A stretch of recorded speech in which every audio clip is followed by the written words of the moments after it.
Quando nós começamos os nossos estudos sobre nervos cranianos, uma pergunta que é muito batida, tanto em provas de faculdade, até mesmo provas de concurso público, de uma forma geral, é qual o nervo craniano ele é mais frequentemente acometido em situações, em ocasiões de hipertensão intracraniana. E para responder essa pergunta, é só você entender qual desses nervos cranianos apresenta o seu maior trajeto no interior do crânio. Porque concordem comigo? Se um nervo tem um trajeto maior, os locais, os pontos que ele pode ser acometido são maiores. E por isso a frequência do seu acometimento também é maior.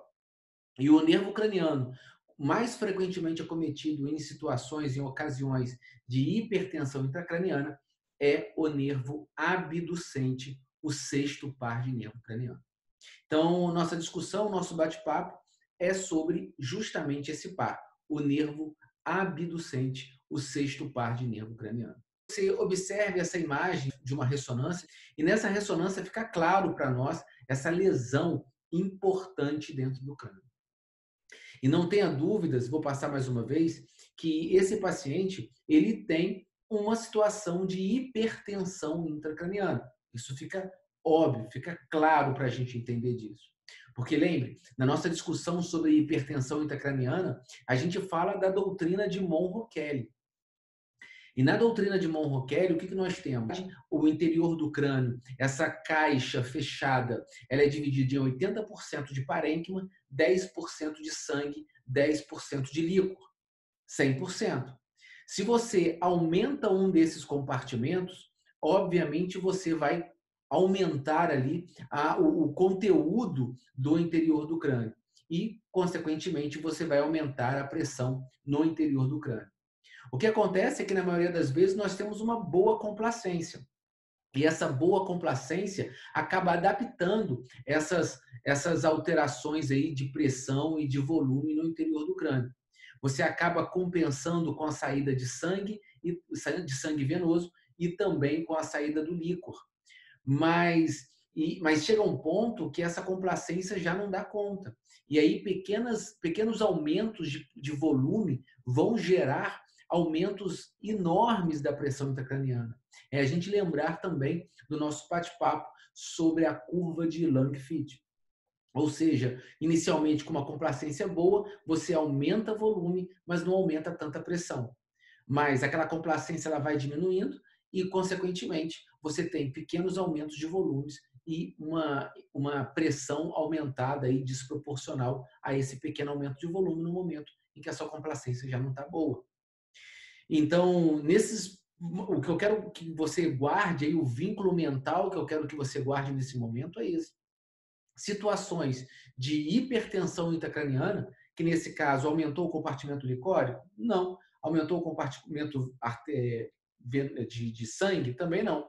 O que aumentou é o compartimento do parênquima, onde nós temos aí, classicamente, um tumor aí bem presente, bem marcado, aumentando essa pressão intracraniana.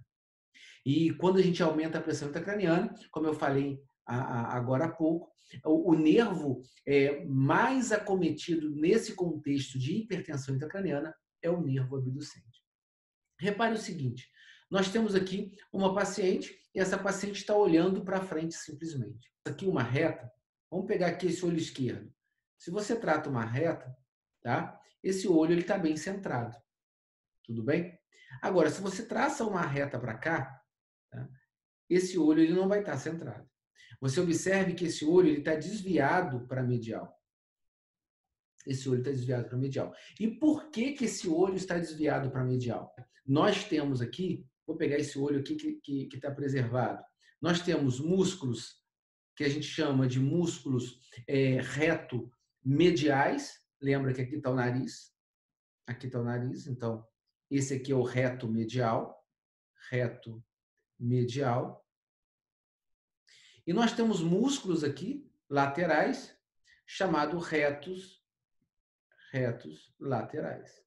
Eles concordam que você tem um equilíbrio de forças do reto lateral e do reto medial, o que faz com que esse olho, numa posição em repouso, ele fique centrado. Agora, quando a gente observa o olho direito dessa paciente, você observe que aqui, ó, nós temos, mais uma vez, o reto lateral. E aqui, lembre que está o nariz, nós temos o reto medial.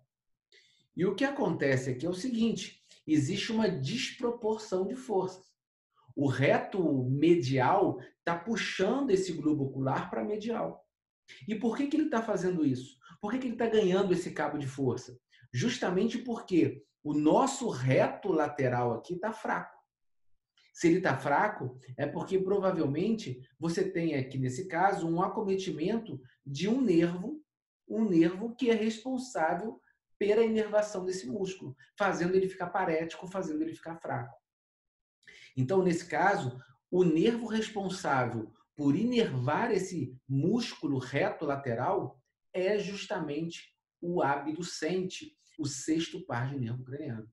E aí, quando eu solicito essa paciente para que ela olhe para a sua direita, você observe o seguinte, ela olhou para a direita. Então, o que a gente espera? A gente espera o olho esquerdo virar para a direita e o olho direito também virar para a direita. Aqui, o reto medial funcionou bem.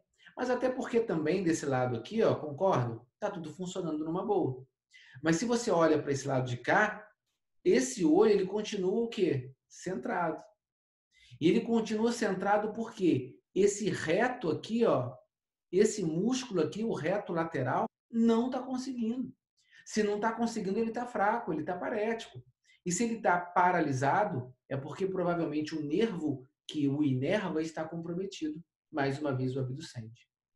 Então, só para a gente retomar aqui essa anatomia, só lembrando, a gente tem aqui o reto superior, o reto inferior, o reto lateral e o reto medial, como eu acabei de falar com vocês. Lembrando também, importantíssimo, o reto superior, o reto medial, o reto inferior e o oblíquo inferior, todos eles são inervados por um nervo só, que é o terceiro par, que é o óculo motor. Se a gente pega agora somente esse músculo aqui, o oblíquo superior, ele é inervado pelo quarto par, o nervo troclear. E o reto lateral, o nosso maestro de hoje, da aula de hoje, da nossa discussão, o reto lateral, ele é inervado pelo sexto par, o abducente. Tá? Então, fica claro que se a gente tem reto lateral, reto medial equilibrado. Lesei o sexto par, lesei o abducente. Reto lateral fraco, o reto medial puxa o olho para dentro. Fica fácil. Agora, vamos entender o trajeto desse nervo. Entendendo o trajeto desse nervo, você observa o seguinte, acompanha comigo. Ele nasce aqui, ó, ele nasce na ponte. Tá? Então, o sexto par, aqui está até não tanto representado, ele está muito baixo aqui nesse desenho esquemático, mas a origem dele é na ponte. Só para deixar claro para a gente. Sexto par, origem na ponte. Ficou meio ruim aqui, mas tá dando para entender. Então, ele nasce na ponte e ele sai do tronco no sulco entre a ponte e as pirâmides bulbares. Ali que ele sai, entre a ponte e as pirâmides bulbares. Então, só de antemão, se a gente tem, por exemplo, uma lesão do sexto par dentro do tronco, tá? Se a sua suspeita de uma lesão aqui, cara, ele não vai ter a lesão só do sexto par. No seu exame clínico, no seu exame físico, na sua anamnese, você vai observar uma lesão de núcleos que estão presentes também na ponte. Como, por exemplo, núcleo do quinto, núcleo do sexto, núcleo do sétimo, núcleo do oitavo. Todos esses nervos cranianos têm núcleos ali na ponte. E concordem, se você tem um tumor ou tem alguma lesão intraponte, cara, você não vai lesar só o núcleo do abducente. E além disso, você vai ter comprometimento nas síndromes pontinas, acometimento de outros nervos que ali estão, e também vai ter acometimento de neurônios de vias que estão descendo e que estão subindo. Então, o paciente vai ter déficits apendiculares, déficit de tronco, por exemplo, também.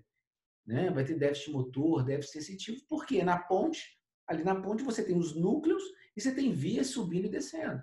Então, você concorda que o comprometimento ele vai ser muito mais extenso do que simplesmente o sexto par de nervo craniano. Beleza.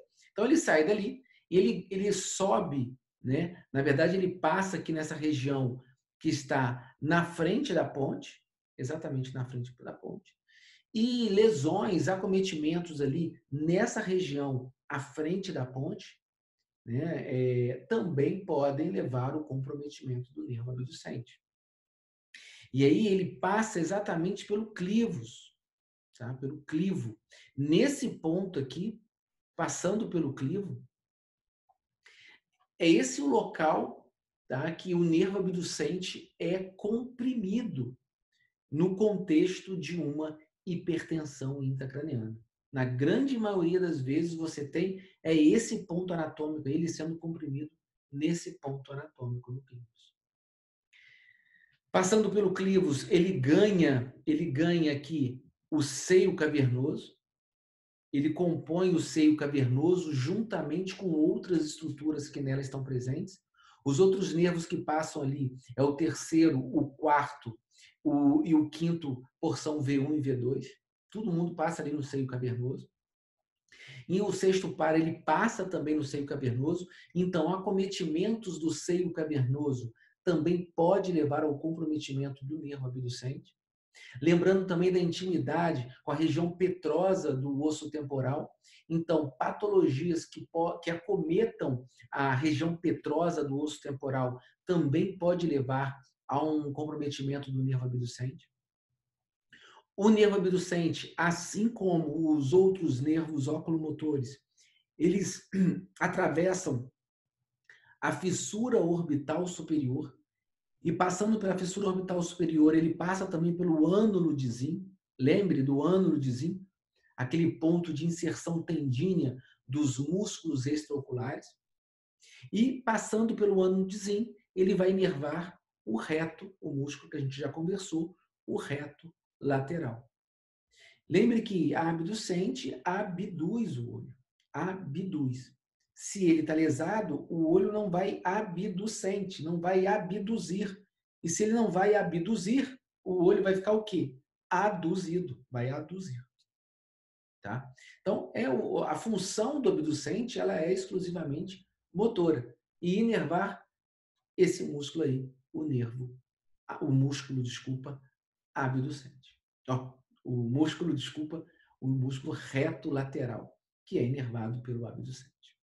Tudo bem? Então, você observa que o trajeto dele é longo e o trajeto dele pode receber lesões em vários pontos, no clivus, no seio cavernoso, na região petrosa ali do osso temporal, na fissura orbital superior. Tumores intraorbitários também podem acometer esse nervo. Então, você vê um trajeto longo e esse trajeto longo podendo lesar aí em vários pontos, dando stop em vários pontos. Então, no bate-papo de hoje, o que é importante que você lembre é o seguinte: nervo abducente. Abducente, motricidade ocular extrínseca. Mas qual músculo dá motricidade ocular extrínseca? O músculo reto lateral. Lembre que o sexto par inerva o reto lateral e o reto lateral faz o quê? Abduz o olho. Então, o abducente abduz o olho. E uma vez lesado, o olho não vai mais abduzir, ele vai ficar aduzido. Lembrando que o trajeto desse nervo ele é longo, sendo aí, portanto, o nervo mais acometido em condições de hipertensão intracraniana, principalmente por esse longo trajeto, e o local mais frequentemente acometido nesse contexto de hipertensão intracraniana é ali a compressão do abducente no clivus. E lembrando da clínica. A clínica, como eu já falei, é uma o olho sendo aduzido, sendo levado para medial por fraqueza do reto lateral, que é inervado pelo abducente. Eu acho que ficou bem claro essa condição. Então, o vínculo mental importante é esse. Abducente, lesado em condições de hipertensão intracraniana, abducente, abduz. Uma vez lesado, não mais abduz. Simples assim. Pessoal, não deixe de comentar, curtir, dar sua opinião, compartilhar e salvar o nosso bate-papo. Um grande abraço.